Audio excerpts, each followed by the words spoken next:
Finally, the lesson that we have been waiting for, an expose sheet for Sigmund Freud. So we're going to figure out how a deeply flawed figure became canonized as an intellectual revolutionary.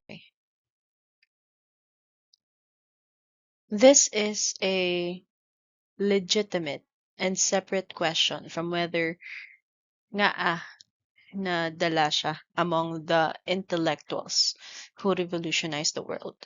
So whether his ideas were correct or his conduct were admirable, Freud is canonized primarily because of his influence and his reach, not because of psychoanalysis has held up as well as science. And it was even considered as a pseudoscience before, and we'll talk about it more later. He was the first to develop a systematic theory and clinical method built around the unconscious mind, repression, and those what we have talked about before last meeting, the childhood trauma or any negative things that have happened during your childhood development. Na this unconscious part of your mind, they are drivers of your adult behavior. So there is a paradigm shift on how societies talked about the self. Kasi before Freud, people were already satisfied that human beings are rational beings. Kumaga, we are conscious beings. But may amo ni gali si Freud nga idea na meron tayong unconscious mind that motivates some of our conscious decision. His vocabulary, ego, id, defense mechanism, Freudian slip, projection, denial, it became embedded in everyday language. Pati sa literature, sa art, just like surrealism and film also. Far beyond clinical psychology. Also, he founded an international movement, ang International Psychoanalytic Association on 1910, that trained generations of practitioners and spread his framework worldwide. His work directly shaped 20th century fields well beyond medicine.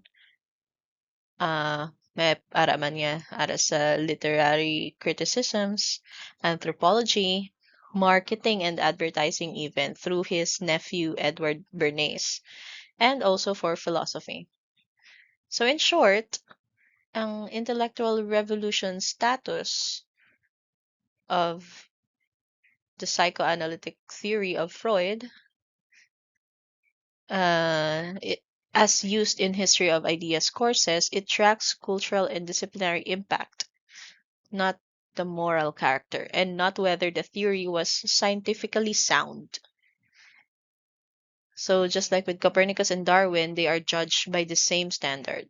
So may ara sila revolutionary impact, may ara sila independent of their personal conduct of both individuals, Darwin and Copernicus.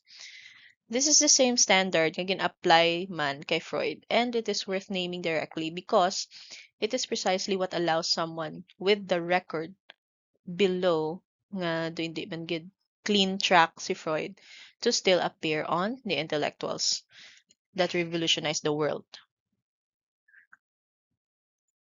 So let's try to see ang mga documented issues, malpractices, and patriarchal biases.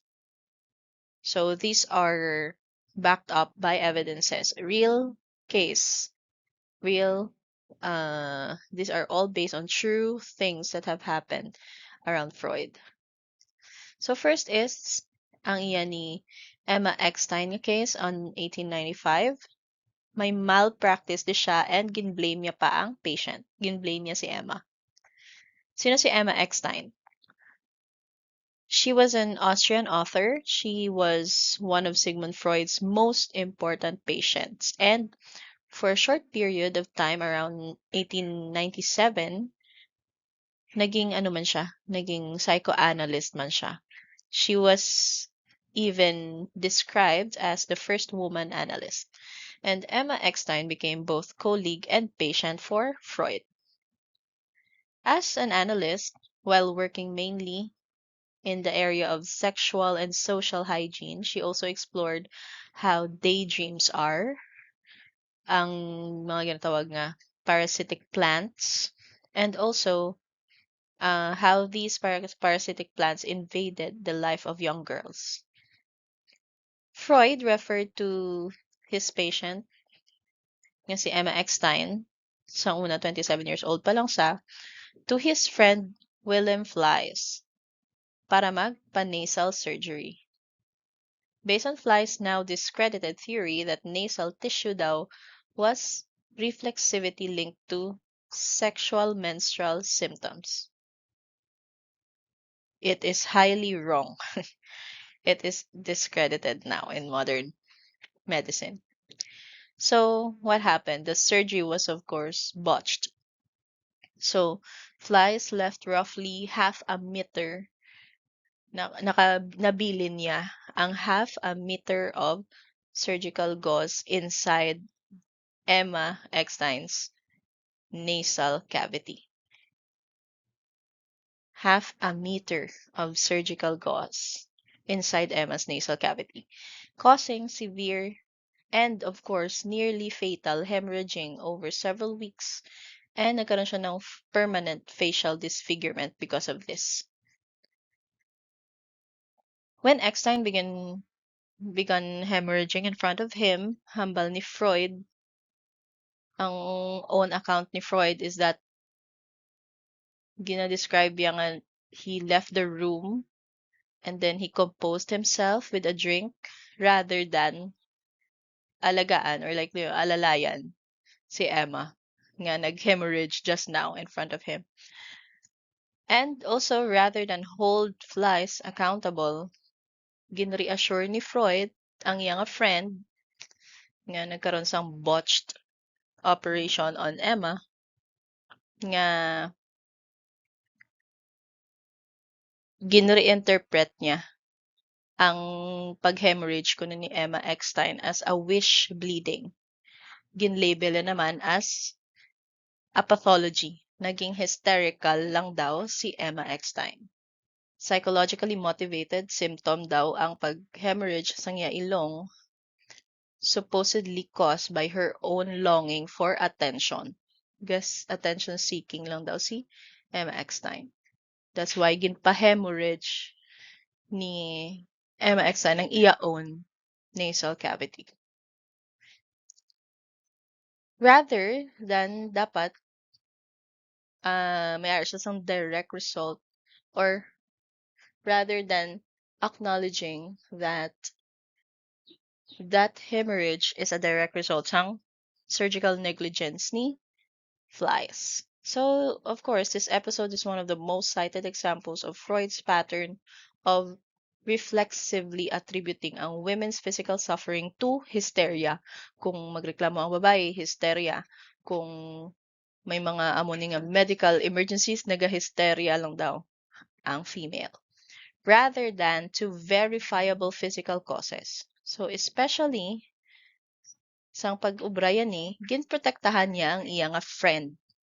Gin-label niya lang nga hysteric ang patient to protect his male colleague.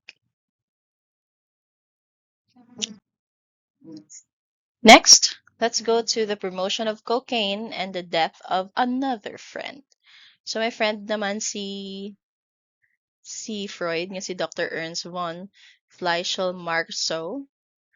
Sang 1884, nag-publish si Freud sang book, aring Uber Coca, on coca, which nag-promote sang cocaine as a safe and non-addictive stimulant and treatment for morphine addiction.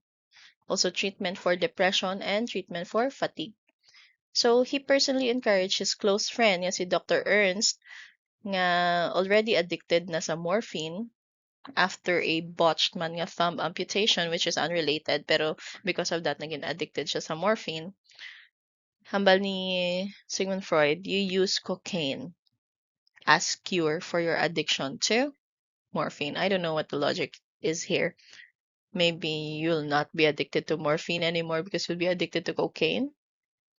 I'm not so sure. So, Flysell Mark Chow instead developed a severe cocaine addiction, including nagkakaroon siya ng mga cocaine-induced psychosis. And on top of his existing morphine addiction pagid, nagkaroon pagid siya ng cocaine addiction. So, Dr. Ernst von Fleischl-Marschall died at the age of 45. And still, biska naman na natabo sa iyang friend, Freud continued publishing favorably on cocaine for several more years, even as evidence of its addictiveness and the harms that have accumulated. His own medical reputation was damaged as a result. Multiple historians and biographers noted that Freud himself used cocaine regularly for roughly a decade. Also, if we've known that fact that he has used cocaine regularly for roughly a decade, it now raised a long-standing question about his own independence, about his own mindset during his time. Was he then, fit to be tending to his patients being regularly using cocaine? All right, let's proceed. Next is the seduction theory reversal. In 1896, Freud nagpropose siya ng bago naman niya theory, which is the seduction theory. It says that ang hysteria in his patients daw is nag-originate from a real childhood sexual abuse. And within about a year, Freud abandoned this theory. Sa una, ginambalya nga, hysteria came from real childhood sexual abuse. Pero, wala pa isa ka tuig, ginretract yan ang iya proposal. Wala na gindayon. He abandoned this theory, proposing instead nga, ang iya nga patients, or ang mga ginareport nga abuse, sang iya nga mga female patients, of course, were largely unconscious lang daw nga fantasies. So, what did he do? He gaslit his patients. It was, largely unconscious fantasies rooted in infantile sexuality. That's why, nagkaroon ng concept of Oedipus complex. Of course, may man nga contested interpretation. We have to still be cautious about looking at it this way because Freud's own stated reasons for this reversal daw is based on historical record. Kaya hindi man daw methodological ang let's say pag-study sang mga memories, hindi man you still have to have room for doubt about it. Hindi siya reliable. Kasi ginakwento lang siya sa mga patient niya. So, based daw on historical record, kaya niya daw ginbawi ang iya nga una nga theory, nga seduction theory. But, psychoanalyst turned critic nga si Jeffrey Mason controversially argued sang 1980s nga si Freud abandoned his theory daw because it was socially unacceptable to accuse the fathers of the Vienna's bourgeoisie sang widespread nga child abuse. Ginbawi ilang daw ang iyang theory. Seduction theory is because damdamo nga mga rich, noble, elite people sa Vienna would be red tagged as child abusers of their own children, and that this reversal effectively silenced ang mga real abuse victims. Of course, by recasting their accounts as fantasy or gindamgo lang nila because they have Oedipus complex.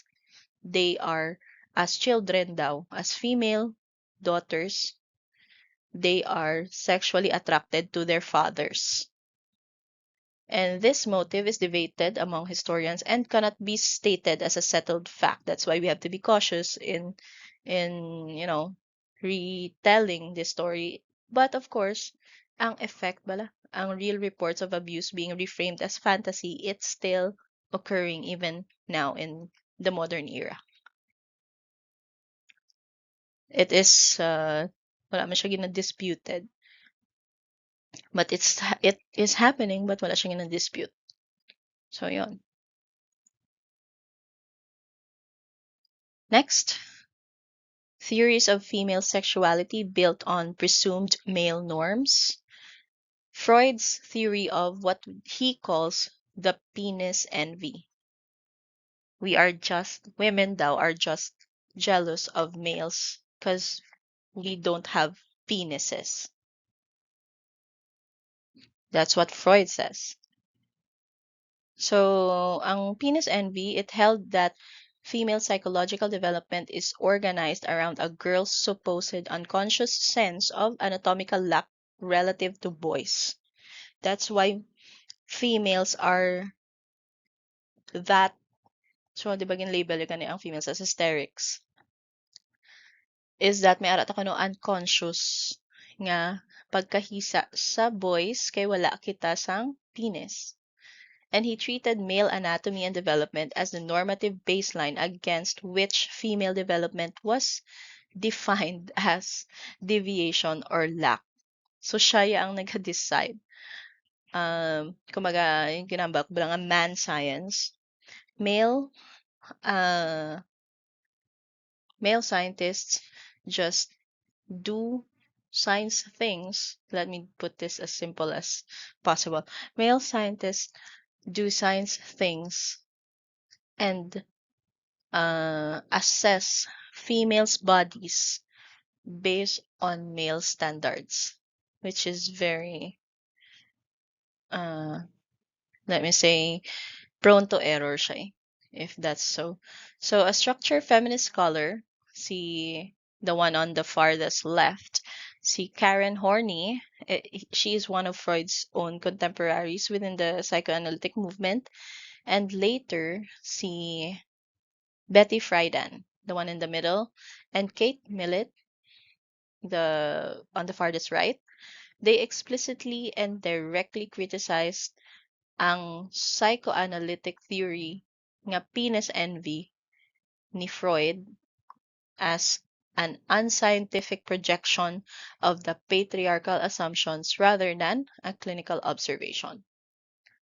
Freud is directly on record with the phrase, anatomy is destiny. He used to argue that biological sex differences fundamentally and unavoidably determine psychological and social roles. But according to Karen Horney, a practicing psychoanalyst man si Karen Horney she talks about neuroticism as well.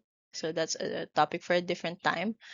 Or maybe you've already encountered that in your Understanding the Self course.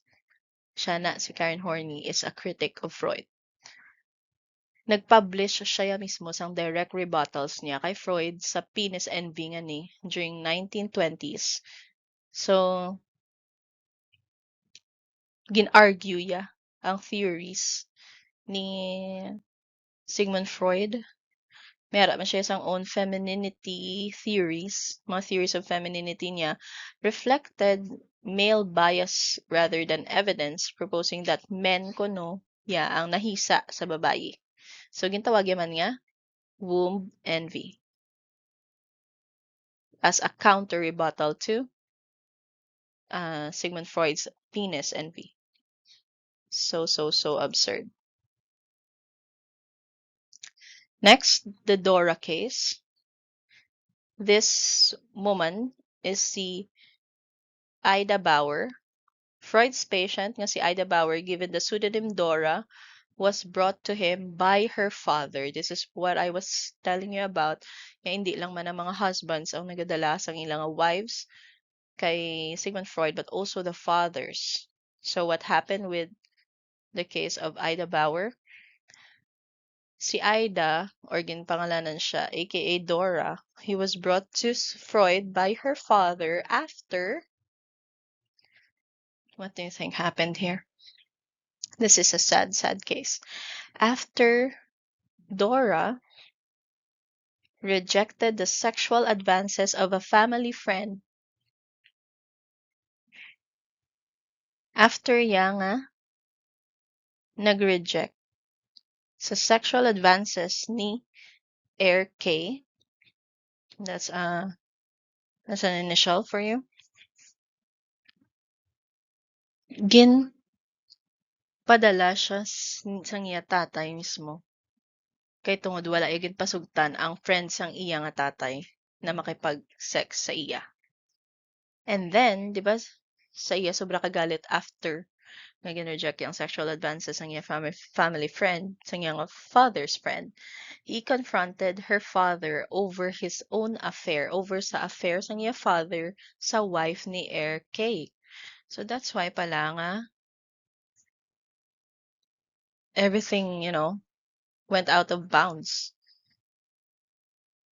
Kay may affair man gali ang father sa wife ni isang friend nga nag-try to sexually seduce or make sexual advances to her. And of course, Freud interpreted Dora's refusal of Air K's advances and her anger at her father as symptoms of her own repressed unconscious desire for Air K daw. Kaya niya daw gin-reject si Air K is because she has her own repressed and unconscious desire to be wanted by Air K. What a let's not say bad words. Rather than as a reasonable man nga reaction to unwanted advances and family betrayal. So, Ida Bauer terminated treatment after roughly 3 months lang against Freud wishes, of course. And the case is widely cited man gyapon up to this day, including by clinicians and historians sympathetic to psychoanalysis as an example of Freud interpreting a young woman's justified anger and refusal of unwanted advances as pathology, as hysteria, as just her own symptoms lang daw of her own repressed and unconscious desire for her sexual harasser. Iba, what a fish. Next, authoritarian control of the psychoanalytic movement. Freud required close followers to sign may ara gid siya nga loyalty pledges sang iya nga secret committee nga ginform during 1912 to defend ang orthodox psychoanalytic theory against internal dissent. Wala dapat may ma-question, wala dapat may matraidor sa mga members. So colleagues who proposed theoretical alternatives, including this person here on the left, si Alfred Adler, kag on the right is si Carl Jung, both early ni sila kag prominent members ni sila sang secret committee. Kaso, they were pushed out of the movement after disagreements with Freud.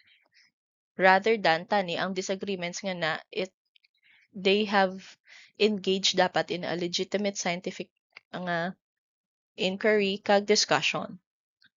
So ano lang sila, kick out lang sila just because they disagreed. Instead nga dapat the movement would treat them as still members pero legitimate scientific competitors lang. And this pattern is cited by historians and philosophers of science as evidence that psychoanalysis nga under kay Freud is often functioned more like a closed lang siya nga ideological movement than an open scientific field responsive to disconfirming evidence or competing theory.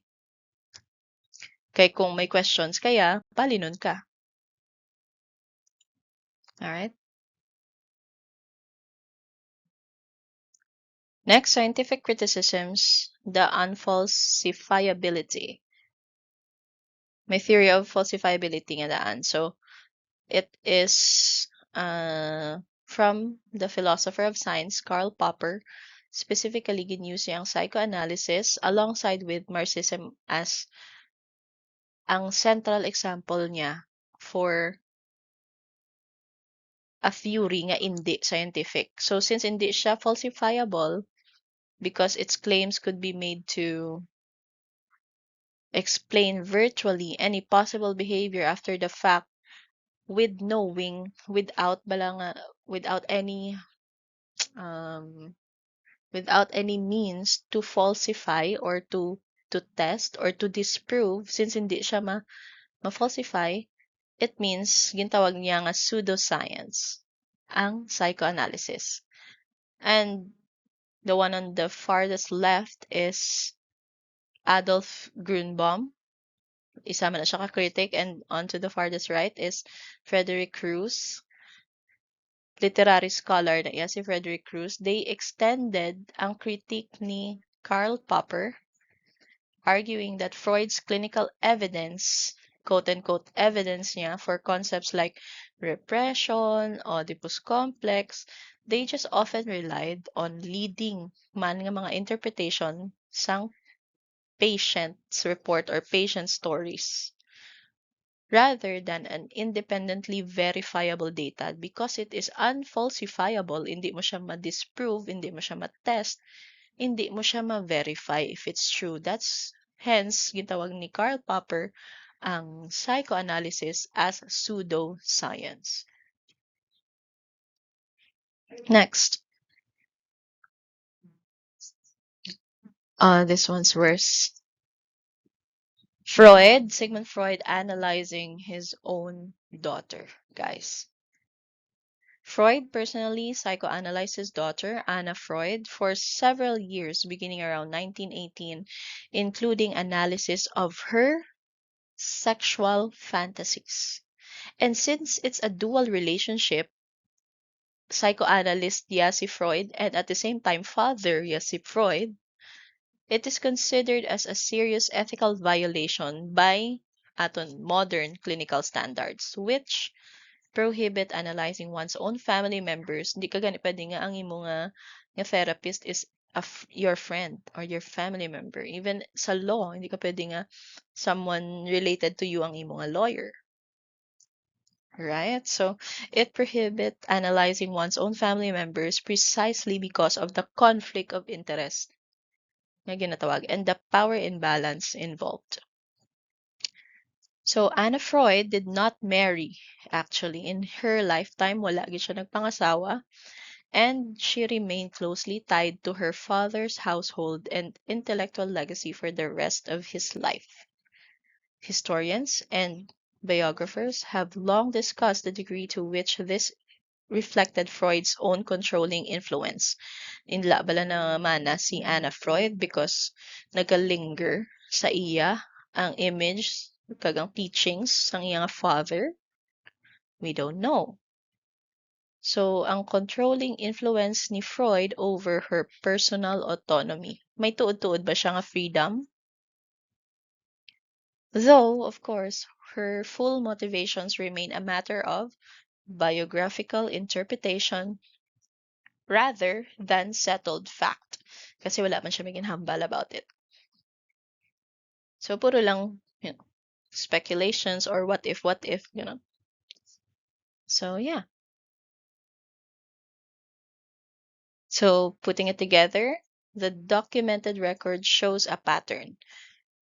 A founder siya who built a highly influential theory of the mind while also being a protector of his colleagues and himself from accountability by i-diagnose niya lang ang inconvenient physical realities as female hysteria. Also, building a theory of female psychology explicitly centered on male anatomy as the norm, which is not correct. It's very susceptible to errors. And letter C, reinterpreting a young woman's justified refusal of unwanted advances as her own unconscious pathology. And lastly, running his professional movement in a manner that suppressed internal dissent rather than subjecting his theories to open scientific challenge. So none of this is disputed as having happened. What remains genuinely debated among historians is Freud's motives in some cases. So particularly the seduction theory reversal. Nga ginbawi ito. And how much weight to give his personal conduct when assessing the historical significance of his idea, also knowing na naga-cocaine siya all those times. His inclusion here sa intellectual revolutions nga curricula, it reflects the scale of his cultural and disciplinary influence. So the same man nga criterion used for Copernicus and Darwin, and not an endorsement. We must remember this. It is not an endorsement of his methods. Ari siya di sa intellectuals who revolutionized the world. It's not because he is the perfect or a really good person. It is just that